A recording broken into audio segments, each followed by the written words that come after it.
Hello and welcome to Reviews. As always, I'm Plume Noir, and I do have to apologize because you may have noticed my videos have been a little bit sporadic lately. Two reasons. I haven't been buying as much lately. There just hasn't been as much that has been, interesting me. But secondly, I've been preparing for my Cisco CCNA security exam, the 2010-260. Hi, Butters. Um, yeah, I hated that exam. I passed it today. I got a 910 out of 1,000. But it's a badly written exam, and not in the Microsoft way where you read the answers first and then read the question. No, it's just you read the question like three times and go, wait, what exactly are they asking? Then you rule out a couple answers, and I'll pass along a little tip that I figured out today.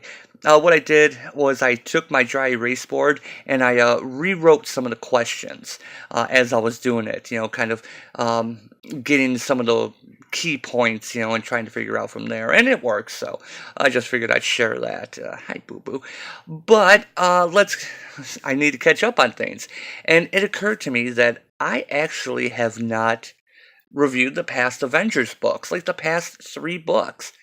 So, two issues ago was the end of the War of the Vampires, and like I said, it ended really abruptly. It was just real quick. You could tell. It felt. Even though Jason Aaron is like, isn't he the architect of the whole War of the Realms? I know he's the writer of the main series. Um, it felt like it wasn't really paced very well, that issue, and that whole storyline, they had to get to it and then finish it up so they can do the War of the Realms thing. Um, Dracula had been defeated. Well, Dracula's already been defeated, but the vampire's been defeated. Dracula's in Chernobyl now. He's been exiled there by the Russians. The issue before this, I wish I would have reviewed it. It was actually a pretty good issue. It was focused on the Squadron Supreme of America and how they're basically being manipulated by Agent Coulson and who Agent Coulson's mysterious benefactor partner is. I won't give that away, but that was pretty interesting. I read Mark Gruenwald's Squadron Supreme limited series, the 12 issue thing back in the 80s. I love that book. I wonder if it's a little dated now, but basically the Squadron Supreme was created years ago so that the Avengers could fight the Justice League. It's really obvious they're all Justice League, analogs, um, and the Squadron Supreme miniseries was what happened if they took the next step and decided to save the world. So, anyway, you ever get a chance, read that. I mean, I highly recommend it. So that brings us to this issue. Avengers number 19. Again, War of the Realms tie-in. Now, the previous issue was also a War of the Realms tie-in, but it was able to focus on the Squadron Supreme and how much ass they kicked. And like I said, that was a good issue. I really enjoyed it. They got a little twist going on with them. But yeah, it's like, uh, I guess you could say close to the real Squadron Supreme, because wasn't, didn't someone else do like Squadron Supreme? Oh God, it wasn't Garth Ennis, was it? Wasn't one of the writers like that? Someone of Garth Ennis's, I guess you would say, style. Didn't they do like an alternate reality Squadron? I didn't read it. I just remember hearing about it. I never read it, but anyway, that brings us to here because that issue was still War of the Realms, but they were fighting the frost giants and that. Um, so what do you do when you have a book that is part of a crisis crossover like this? And this is why I hate when they do this. Um, something so uh, you know, integral to the plot. I mean, it's Jason Aaron. He's writing the main story. He's writing Avengers. What does he do? He focuses on Gorilla Man. Yeah, that's what he does. This issue is about Gorilla Man. Um, if you were not reading the main event, the main War of the Realms, if you were just reading Avengers, this is why I hate this kind of stuff. I know it's supposed to be a tie-in, to get the main book. No, no, no, it's kind of bad in that regard, but it's interesting. Um, to see a character like this, to see the kind of like a point of view character. Basically, he says he's not in on the level of any of these people. Some interesting bits of dialogue here. The world shaking, never going to be the same again, even if we win, kind of stuff.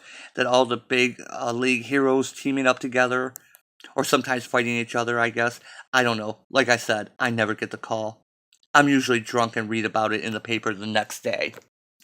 So, yeah. They're really making the story thing a thing here, isn't he? Um, so it starts off, it is Gorilla Man, but he's meeting with Ursa Major from the Winter Guard. This part is interesting. This is cool because the Winter Guard, Ursa Major is actually a mole for the Avengers. And he's undercover working with them. And of course, the whole thing about them meeting in a zoo because Talking Bear and a Gorilla Man, it would be obvious anywhere else. That's the only place they could be inconspicuous.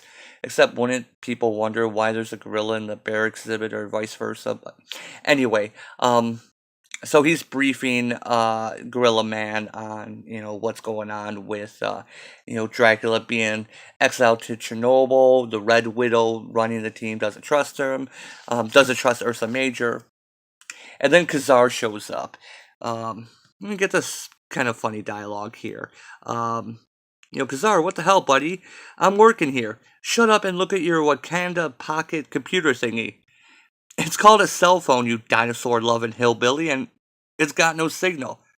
Exactly. It's supposed to work, even in the negative zone. If it's down, that tells me something's wrong. Bad wrong. I laughed at this. Calling Kazar a dinosaur-loving hillbilly is it's actually pretty funny. I'll give it to them. I'll give it to Jason Aaron on that. And Kazar's logic that it tells him something's wrong. Bad wrong. So Gorilla Man has to get to work. Kind of a brief bringing up to speed here. Hey, we got the real Wasp. We got the real Wasp. I'm glad to see her. Um, kind of a refresher of what's going on. Strange has been able to teleport pretty much all of New York City to Avengers Mountain. But the Valkyries have fallen. And sorry, this Black Panther here just looks giant fist. It just looks wrong here. Every time I look at that, it looks almost like She-Hulk is dressed up. I'm sorry, just Hulk is dressed up as the Black Panther. The way they've been drawing her. So of course, there's all kinds of licking of Black Panther's boots. People think it's this crazy tech you got to be afraid of, or is Wakandan want kung fu, or the fact he's basically like a god to his people. But that ain't it.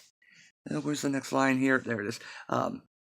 I swear, the Black Panther is the only man on the planet who can murder you with just a stare. I think I've mentioned this before. I'm not a big Black Panther fan. I've never really. I mean, this goes back to, like in the 80s and that.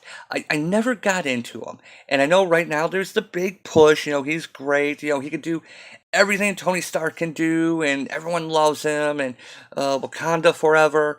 Yeah, I just don't care for him. I don't hate him. He just doesn't interest me as a character. So when I read stuff like this, it just seems more like character shilling. Isn't there a wrestling term for that where they talk about, another person about how bad and awesome they are? Anyway, it's Black Panther show, so whatever. Um, so he's explaining what's going on, and it's bringing the readers up. They're breaking up into different strike forces. We've already seen this. How he, um, how Gorilla Man doesn't really respect people like Tony Stark, but respects people like Cap because he's basically a flag with fists. Um, and then we see that the other groups are going out with Thor's mom. So yeah, it's kind of I guess you would say, a refresher through his eyes of what's going on in the storyline. Um, uh, Sif and Captain Marvel are going to be the War Avengers, and that's when we find out that the Frost Giants again are going after Avengers Mountain. So they have to do the big weapon thing, which we've already seen in War of the Realms. But since Black Panther has charged Gorilla Man with being head of security, he has to activate the weapon. And so yeah, we get a little fight scene as um, Malekith's Black Bifrost or whatever he calls it teleports them in um, to stop the weapon, but he beats them and activates the weapon. And as we've seen in the War of the Realms, the Celestial shoots the rays out. One problem I had with this is this scene right here. Going with this panel, I don't want to show too much more, but we do find that the Gorilla Man is laying out. Kazar has to come up and kind of rescue him. Gorilla Man keeps talking about how the curse of the Gorilla Man is that he can't die, and he kind of wants to die. Um, and but it looks like the weapon firing took like a lot out of him, and I guess that's what's supposed to be happening here. Um, I had to go back when I looked at the page and go back to figure out what was going on here. Here's the ground, here's the railing. Um, the trolls or whoever he's fighting, I've already forgotten, dark elves, are getting smoked up here in the energy rays, and he's just on the edge of it. Um, so yeah, felt like it needed some more color or something here. It's kind of an important little panel of everything that's going on because we find out that the Celestial has spoken to Gorilla Man and has given him a very important key bit of information um, for the War of the Realms. I almost said Roll of the Realms. Blah. You say it long enough, it just starts all those R's and W's, um, and it's kind of set up nicely because there's a line, a blink and you'll miss it line, where they talk about the Celestial's roots go to the core of the planet. So I guess that's how the Celestial knows that bit of information. So that's a really interesting key bit. His near death experience, he finds out like an impossible piece of information. Kind of convenient, yeah, but it works. However, there's another secret, and I'm not going to spoil it, which I'll be honest, I didn't see coming. Um, and it kind of makes it like I, I want to know what's going on with Morris Gorilla Man. This is like not one of the main Avengers. When they had another issue with him earlier, I'm like, who cares? Why this is not why you buy Avengers. But in this book, it made him interesting. I don't really know much about the character. I don't even know how long he's been around, to be honest. But I'd want to know more. I like his take on it. He's the head of security for Avengers Mountain, and he works with all this stuff and all these superheroes who save the world, and where is his place in all of it? Um, so yeah, I like that. I found that interesting, and the end of the issue, it's like, oh no, oh, ah. So anyway, what do I think about this issue? I've been really hard on this book. I don't like what they've been doing with some of the characters. We all know when I say something, it's She-Hulk. We all know how I feel about She-Hulk. I hate what they've been doing with her character. Even at the last issue of the Vampire War, the Vampire thing, yeah, she had a little thing where she was getting bitten by rats and exploded. So, and then she was embarrassed that she lost control of her powers. She's a walking gamma bomb.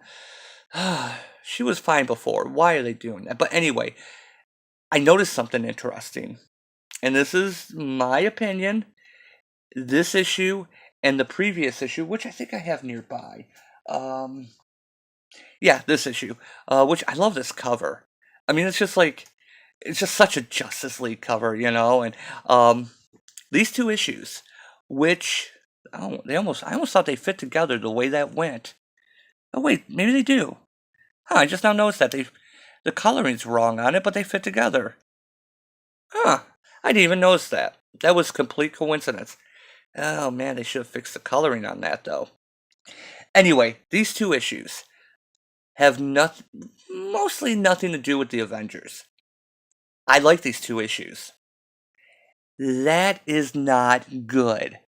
That is not a good sign. When your main characters are barely in the book and the issues are good. Yeah, I'm liking the Squadron Supreme team. I happen to have the issue over here. Oh, I almost gave that away. And so yeah, we get, little bits, reintroductions to all those characters. Nighthawk, Hyperion, Princess Power. Uh, although the Flash analog, what was he called in the original? Wizard. Here he's the Blur. So yeah, okay. Huh. I'm sorry. I'm still surprised I did not notice this. And I don't know if they ever showed any type of gateway of them all covers put together and I just missed it, but yeah. Okay, that's kind of cool. Um yeah, these two issues don't have the Avengers. I like these issues. This issue I really liked. I'm full 12 o'clock on that. Since I have it up, I'll give the rating stuff and falling behind. This issue, I'm gonna go with maybe like a 12:30, just a little bit. Because it's really heavily War of the Realms, and I'm kind of tired about it. There's the Black Panther warship going on, but I, I, I like Gorilla Man. I'm really interested in this and what they've done with him, and no real Avengers. Okay, not really in this book. A little bit in this one. It's mostly, like I said, the 30 minutes. However I want to do that. That I took off for the rating on this is actually because of the parts where we have to basically show where we're at in the series as far as what's going on in War of the Realms. Like we've kind of already seen this. We've seen this, more or less seen this. It's just like, hey, here's your main characters. Go check them out in this other book, which I don't want to check them out in the other book. I want to read about them in here. So I'm taking the half point, the 30 minutes, whatever you want to do, because I always do the time thing. I'm taking it off of this one for that alone. This one doesn't really tie too much. I keep turning open to that page. I guess I could show it. It's probably about in the middle of the book. It's some of the mind control going on with Hyperion and Princess Power here, Zarda. So yeah, I keep turning this up, and it's just like I keep hitting that corner. So okay, I'll just show the page. There's no nudity, just implied. We got shadows. Everything's fine. We're fine. How are you doing? Yeah, I'm liking this book without the Avengers. Jason Aaron, not a good thing. Not a good thing. But I've been babbling for the past couple minutes here, so I think I'm gonna call this done. Um, Captain Marvel. I heard that got canceled. The comic. I'm not surprised by that. So when is that getting rebooted? I have to catch up on some things. Like I said, I was uh, cramming for my exam here in this past few days. So, like I said, been a little bit out of touch on stuff. So, anyway, thanks for watching, and I will see you next time.